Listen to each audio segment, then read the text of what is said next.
ஐயோ, எப்படி இருந்த என் பொண்ணை இப்படி படுக்க வச்சுட்டாலே அந்த சக்தி. அடி பாவி, நீ நல்லா இருப்பியாடி? ஐயோ சுபத்ரா.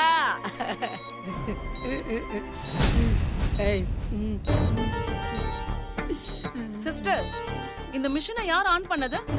அது ரிப்பேரா இருக்கு, அப்பப்ப ஷாக் அடிக்குது. முதல்ல அதை ஆஃப் பண்ணுங்க. Okay madam.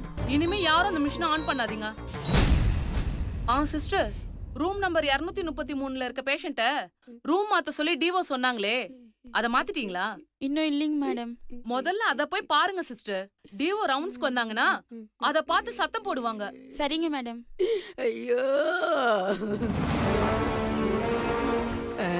அடி சுபத்ரா, எல்லாரையும் அனுப்பிட்டேன், நீ எந்திரிச்சு உட்காருமா.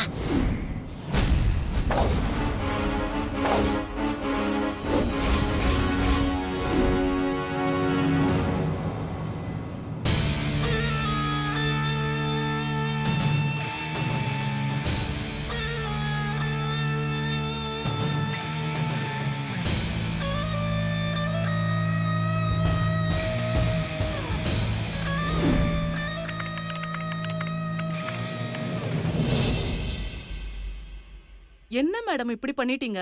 கொஞ்சம் மிஸ் ஆயிருந்தா என்ன ஆயிருக்கும்? இந்த அளவுக்கு ரிஸ்க் எடுக்கணுமா? ஏதோ நான் சொன்ன மாதிரி நீங்க பேட் கட்டியிருந்தீங்க, அதே இடத்துல அந்த பொண்ணு கரெக்டா குத்துனதுனால எந்த பிரச்சனையும் இல்லாம நீங்க தப்பிச்சிட்டீங்க. இதுவே பேடுக்கு அந்த பக்கமோ இந்த பக்கமோ கத்தி பட்டிருந்தா இந்நேரம் உங்க உயிரே போயிருக்கும் மேடம். இந்த அளவுக்கு உங்களுக்கு ரிஸ்க் தேவையா மேடம்? என்ன டாக்டர், பயந்துட்டீங்களா? இந்த மாதிரி விளையாட்டெல்லாம் எனக்கு ரொம்ப பிடிக்கும். என்ன, இது வரைக்கும் அடுத்தவங்களை குத்தி ரசிச்சிருக்கேன். இன்னைக்கு தான் நான் முதல்ல குத்துப்பட்டு கிடக்குறேன். அவ்வளவுதான் வித்தியாசம். என்ன டாக்டர் அப்படி பாக்குறீங்க? இல்ல மேடம், மத்தவங்களுக்கு நடந்திருந்தா பரவாயில்ல, உங்களுக்கு ஏதாவது நடந்திருந்தா அதுக்காக தான் சொல்றேன். இந்த மாதிரி ரிஸ்க் எல்லாம் உங்களுக்கு தேவையா? மலையில இருந்து தேன் எடுக்கணும்னா அந்த மலை எவ்வளவு உயரமா இருந்தாலும் சரி, எவ்வளவு ஆபத்தானதா இருந்தாலும் சரி, ரிஸ்க் எடுத்து ஏறினாதான் நாம நினைச்சது கிடைக்கும். இன்னைக்கு இந்த ரிஸ்க் எடுக்கலனா நான் நடுத்தெருவுல தான் நின்னு இருக்கணும். சுபத்ரா, நான் எந்த ஒரு காரியத்தையும் காரண காரியம் இல்லாம செய்ய மாட்டேன். சிவாவை நான் இவ்வளவு தூரம் வளர்த்திருக்கேன்னா அதுக்கு காரணம் அவனோட சொத்து. அவனோட அப்பா அம்மாவை கொன்ன மாதிரி இவனையும் கொன்னு இருப்பேன். ஆனா சொத்து அநாத ஆசிரமத்துக்கு போய் சேர்ந்திருக்கும். அதனாலதான் இவ்வளவு நாளா சிவா மேல பாசம் இருக்கிற மாதிரி நடிச்சுக்கிட்டு இருக்கேன். சிவா என்னைக்குமே எனக்கு அடிமையா, என் பசங்களுக்கு அண்ணங்கிற பேர்ல பணம் கொடுக்கற ஏடிஎம்மா தான் அவனை நான் யூஸ் பண்றேன். சிவாக்கு கல்யாணமே பண்ணக்கூடாதுன்னு தான் நான் நினைச்சேன். ஏன்னா கல்யாணம் பண்ணா அவன் சொத்தெல்லாம் அவனுக்கு பிறக்க போற குழந்தைக்கு தானே போய் சேரும். நான் நினைச்ச மாதிரியே பொண்ணுங்கன்னா பிடிக்காம தான் இருந்தான். நான் என்ன பிளான் போட்டேனோ அதே மாதிரி தான் எல்லாமே நடந்துச்சு. ஆனா நான் நினைக்காத ஒரு விஷயம் நடந்துச்சுன்னா அது அந்த சக்தி என் வீட்டுக்குள்ள வந்து சேர்ந்ததுதான். அந்த சக்தியை எப்படியாவது என் வீட்டுக்குள்ள வரவிடாம தடுக்க நானும் எவ்வளவோ செஞ்சு பார்த்துட்டேன். ஆனா விதி சிவாவுக்கு அவளை மனைவியாக்கிடுச்ச. வந்தவளை எப்படியாவது விரட்டிடலான்னு எவ்வளவோ முயற்சி பண்ண. சிவாவும் அவளை வெறுத்துக்கிட்டு தான் இருந்தான். ஆனா அந்த சக்தி அவ மனசை மாத்த முயற்சி பண்ணிக்கிட்டே இருந்தா. அவ ஜெகஜால கில்லாடி. உலகமே அழிஞ்சாலும் மாறவே மாட்டேன்னு இருந்த அந்த சிவாவை கொஞ்சம் கொஞ்சமா அவன் மனசை மாத்தி அவனுக்குள்ள லவ்வ வர வச்சுட்டா அந்த சக்தி. 25 வருஷமா சிவாங்கிற நாய்க்கு எஜமானியா இருந்த என்ன அந்த சக்தி ஜெயிச்சுட்டா. நீங்க சொன்ன மாதிரி இன்னைக்கு மட்டும் நான் இந்த ரிஸ்க் எடுக்காம இருந்திருந்தா என் நேரம் சக்தி கிட்ட சிவா தான் லவ்வ சொல்லியிருப்பான். எப்படா நேரம் வரும் என்னை விரட்டி அடிக்கலான்னு காத்துக்கிட்டு இருக்கிற சக்திக்கு சொல்லவா வேணும்? உடனே சிவா கிட்ட எல்லாத்தையும் சொல்லிடுவா. வலையில மாட்டின மீனும் சேலையில மாட்டின ஆணும் தப்பிச்சதா சரித்திரமே இல்லை. அதுக்கப்புறம் சிவா நான் என்ன சொன்னாலும் கேட்கவே மாட்டான். அப்புறம் சக்தியோட சேர்ந்துக்கிட்டு சொத்தெல்லாம் அவங்களே எடுத்துக்கிட்டு என்ன வீட்டை விட்டே வெளியில அனுப்பிடுவாங்க. அப்புறம் நான் நடுத்தருவுல வந்து நிக்க வேண்டியதா இருக்கும். பூதம் காத்த புதையில புண்ணாக்கு விக்கிறவன் வந்து தூக்கிட்டு போன மாதிரி இத்தனை வருஷம் நான் கட்டி காப்பாத்தின சொத்தையெல்லாம் நேத்து வந்து அந்த சக்தியை எடுத்துட்டு போக நான் விட்டுருவேனா? அப்படி ஒரு விஷயம் நான் நடக்கவே விட மாட்டேன். அதனாலதான் இப்படி ஒரு ரிஸ்க நான் எடுக்க வேண்டியதாயிடுச்சு. அம்மா, சக்தி என்ன கத்தியால குத்துனதாவே நினைச்சிட்டு இருக்கா. எந்த காரணத்தை கொண்டும் நம்மளோட பிளே அவளுக்கு தெரியவே கூடாது. ஆமாமா, இந்த சிவா பயலா போய் சக்தி கிட்ட நைட்டு என்ன நடந்துச்சுன்னு கேட்டா நாம என்னமா பண்றது? அத பத்தியெல்லாம் நீ கவலைப்படாத. இப்ப இருக்கிற நிலைமையில சக்தி கிட்ட அவனா போய் எதுவுமே கேட்க மாட்டான். இந்த சக்தியா போய் ஏதாவது சொன்னாதான் உண்டு. இத பாரு, இனிமேதான் நம்ம ரொம்ப ஜாக்கிரதையா இருக்கணும். எந்த காரணத்தை கொண்டும் அந்த சக்திய சிவா கிட்ட பேச விடாம பாத்துக்கணும். நீ கவலையே படாத சுபத்ரா, அதெல்லாம் நான் பாத்துக்கிறேன். டாக்டர், நீங்க வெளியில போய் எனக்கு சரியாயிடுச்சு, பரவாயில்ல, நார்மல் இப்படிலாம் எதுவும் சொல்லாதீங்க. கிரிட்டிக்கல் பொசிஷன்னு கொஞ்ச நேரம் மெயின்டைன் பண்ணிக்கிட்டே இருங்க. அதுக்கப்புறம் இப்ப நான் உங்ககிட்ட சொல்றத சிவா கிட்ட சொல்லிட்டு அதுக்கப்புறம் அவனை உள்ள அனுப்புங்க.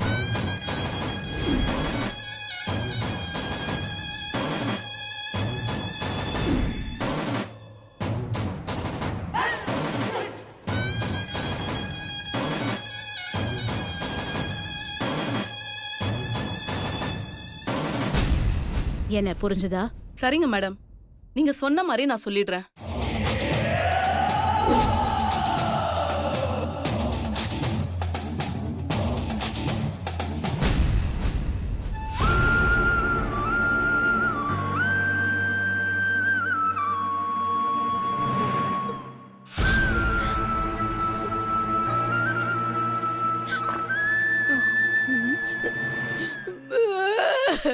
அடேங்கப்பா, இது உலக மகா நடிப்புடா சாமி. ஏய், நீ கூட தான் குத்தாத வயித்துக்கு எவ்வளவு பில்டப் பண்ண. ஆமா, அதை விட இது ஒண்ணும் பெருசு இல்ல. என் பேரன் சிவா சின்ன பிள்ளையில கூட அழுதது இல்ல. அவனையே நீ அழ வச்சிட்டியே, பேசாம கூட சேர்ந்து பர்ஃபார்மன்ஸ் பண்ற வழிய பாரு. ஐயோ சிவா, சிவா, சிவா, பாட்டி. உங்க அம்மாவை பார்த்தேன்டா, உங்க அம்மாவை பார்த்தேன். அவளை இந்த கோலத்துல என்னால பார்க்க முடியலடா.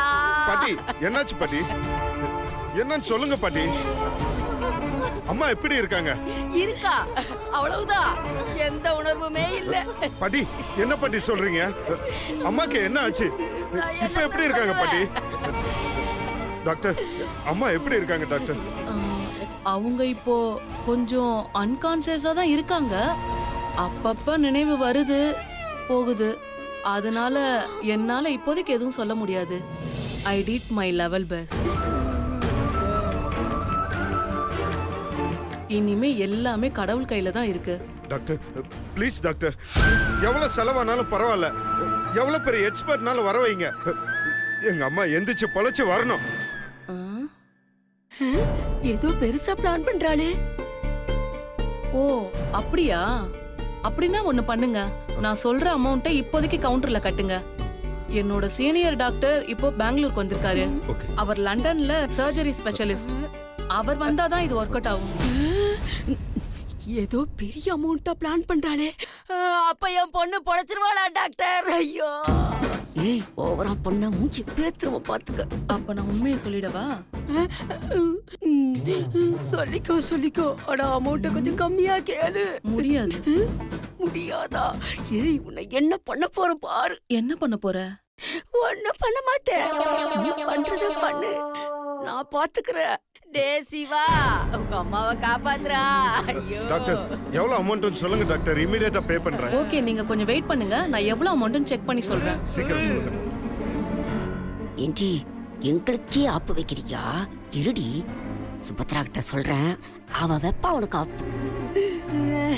டே சிவா, நீ எதுக்கு கவலைப்படாதப்பா, அந்த கடவுள் கண்டிப்பா உங்க அம்மாவை காப்பாத்துவாருப்பா. எனக்கு நம்பிக்கை இருக்கு. இப்ப கூட உங்க அம்மா கண்ணு முடிச்சு பார்த்தா. ஆமாப்பா. பாட்டி, என்ன சொல்றீங்க பாட்டி? அம்மா கண்ணு முழிச்சு பார்த்தாங்களா? என்ன சொன்னாங்க பாட்டி? அது ஐயோ, இப்ப இவங்கிட்ட நான் என்ன சொல்லி சமாளிப்பேன்? பாட்டி சொல்லுங்க பாட்டி, அம்மா என்ன சொன்னாங்க? அது அவ உன் பேரை தான்டா சொன்னா. உன் பேரை மட்டும் தான் சொன்னா. உன் பேரை தவிர வேற எதுவுமே பேச மாட்டேங்கிறாடா.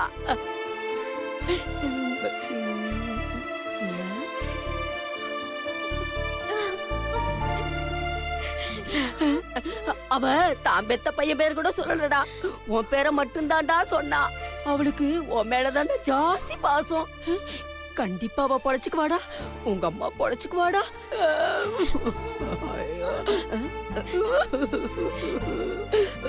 சார், டாக்டர் இந்த அமௌண்ட்டை கட்ட சொன்னாங்க சார். இதெல்லாம் நாங்க பாத்துக்கிறோமா. நீ போமா, நீ போ. சிவா, இதெல்லாம் நாம அப்புறமா பாத்துக்கலாம்ப்பா. உங்க அம்மா நல்லபடியா பொழைச்சு வந்தா போதுப்பா.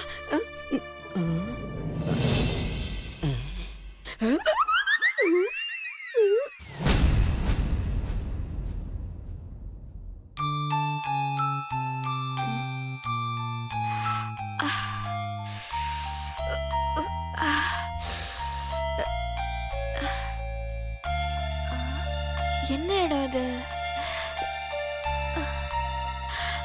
இந்த இடத்துக்கு எப்படி வந்தோம்?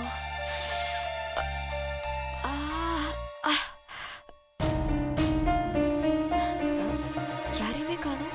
சக்தி, சக்தி, எங்க போனாங்க எல்லாரும்?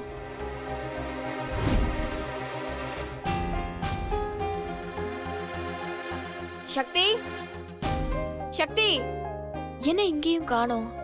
சக்தியும் காணோம், சிவாசாரியும் காணோம். என்னாச்சுன்னு தெரியலையே.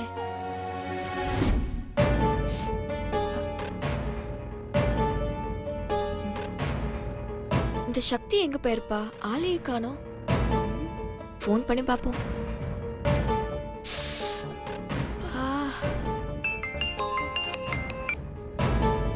சொல்லுங்க.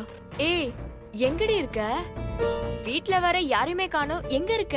நான் ஹாஸ்பிட்டல்ல இருக்கேன்டி. ஹாஸ்பிடல்லையா? ஏன், என்னாச்சு? அது நீ நேர்ல வா, நான் சொல்றேன். எந்த hospital D?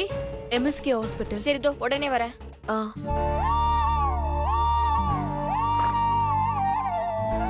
Mister Siva, doctor, இப்ப அம்மாக்கு எப்படி இருக்கு? அவங்க இப்ப டேஞ்சர் ஜோனை தாண்டிட்டாங்க Siva. Thank you doctor, thank you so much. அவங்க கண்ணு முழிச்சதும் உங்களை பத்தி தான் முதல்ல பேசினாங்க. வேற யார பத்தியும் விசாரிக்க கூட இல்ல. பாத்தியாடா சிவா, சுபத்ராவுக்கு சுந்தரமலை தாரிணிமலை இருக்கிற பாசத்தை விட உன் மேலதான்டா பாசம் அதிகம் வச்சிருக்கா. உன்னை பாக்கணும்னு தாண்டா அவ துடியா துடிச்சிட்டு இருக்கா. இப்பவாது உங்க அம்மா உன் மேல வச்சிருக்க பாசத்தை புரிஞ்சுக்கடா. போடா போடா, போய் உங்க அம்மா பாருடா. டாக்டர், இப்ப நான் எங்க அம்மா பார்க்கலாமா? Yeah sure. சிவா, கொஞ்சம் இங்க வாங்க. உங்ககிட்ட ஒரு முக்கியமான விஷயம் பேசணும். கொஞ்சம் என் கூட வாங்க.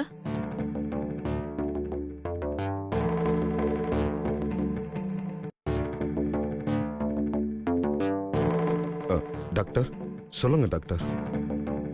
மிஸ்டர் சிவா, இப்ப நான் சொல்ல போற விஷயத்த நல்லா கவனமா கேட்டுக்கோங்க. உங்க அம்மா கண்ணு முழிச்சிருந்தாலும் இன்னும் அவங்க கிரிட்டிக்கல் ஸ்டேஜ்ல தான் இருக்காங்க. அவங்களுக்கு ஏற்கனவே பிபி இருக்கிறதுனால உங்களை பார்த்தா அவங்க எமோஷனல் ஆறதுக்கான வாய்ப்பு இருக்கு சிவா.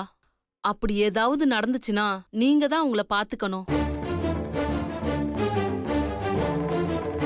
இந்த நேரத்துல எதையுமே அவங்களுக்கு பார்த்து பார்த்து தான் செய்யணும். அவங்க என்ன சொன்னாலும் மறுத்து பேசாதீங்க. மேல மேல முடிஞ்சா அவங்க என்ன சொன்னாலும் அதை அப்படியே அக்செப்ட் பண்ணிக்கோங்க மிஸ்டர் சிவா. அவங்க சொல்றத நீங்க மறுத்து பேசினாலோ இல்ல அவங்க எமோஷனல் ஆகுற மாதிரி நீங்க ஏதாவது சொன்னாலோ அதுக்கப்புறம் அவங்கள யாராலையும் காப்பாத்த முடியாது. அவங்களுக்கு பிபி அதிகமாயிடுச்சுன்னா அதுக்கப்புறம் எங்களால எதுவுமே பண்ண முடியாது. அதனால அவங்க என்ன சொன்னாலும் அதை அப்படியே கேட்டுக்கோங்க சிவா.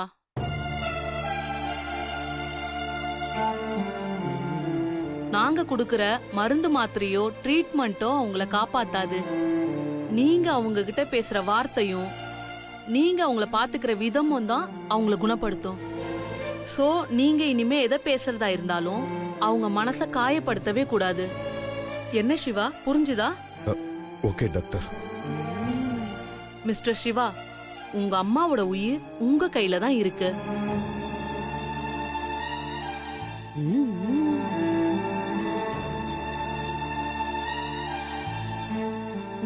என்ன ஓகேவா?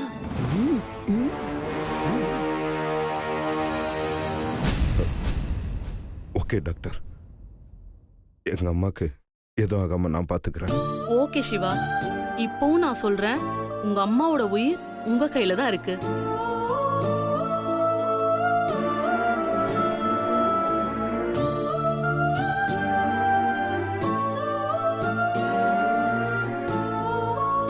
ஆமா, எனக்கு சக்தி மேல காதல் இருக்கு.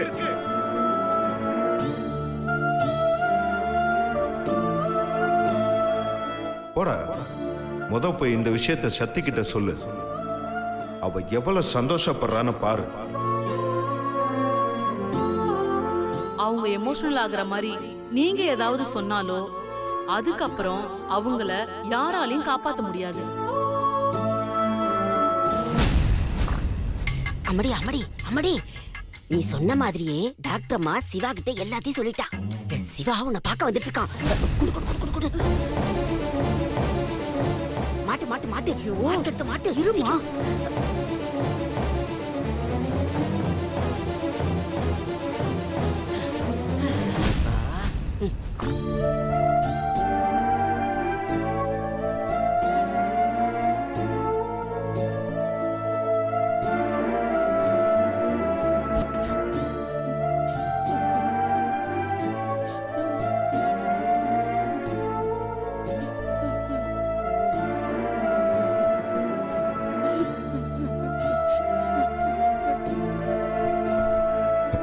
அம்மா,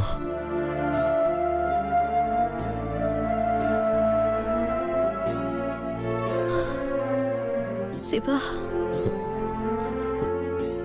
சொல்லுங்கம்மா. என்ன மன்னிச்சது சிவா. என்னம்மா, நீங்க எதுக்குமா மன்னிப்பு கேக்குறீங்க? இல்ல சிவா, உனக்கு பிடிக்காத லைஃப உனக்கு அமைச்சு கொடுத்துட்டேன். என்ன மன்னிச்சது சிவா. அம்மா, அப்பெல்லாம் எதுவும் இல்லம்மா.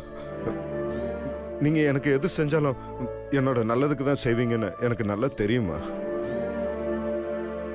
அப்புறம் எதுக்குப்பா நீயும் சக்தியும் டைவர்ஸ் பண்ண போறீங்க?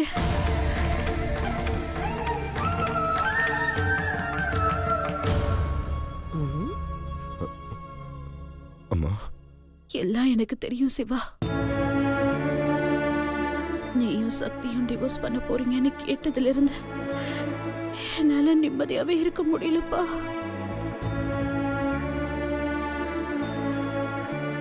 இந்த விஷயத்தெல்லாம் மனசுக்குள்ளேயே போட்டு வச்சுக்கவும் முடியல.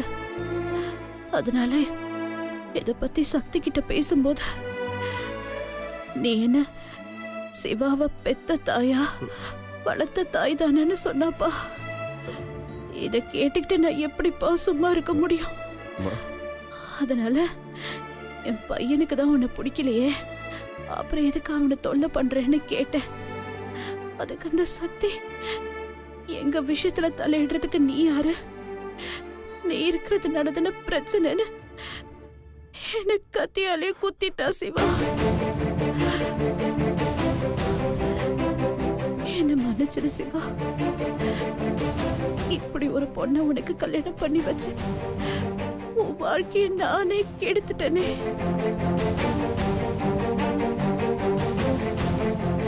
அம்மா, அப்பெல்லாம் எதுவும் இல்லம்மா.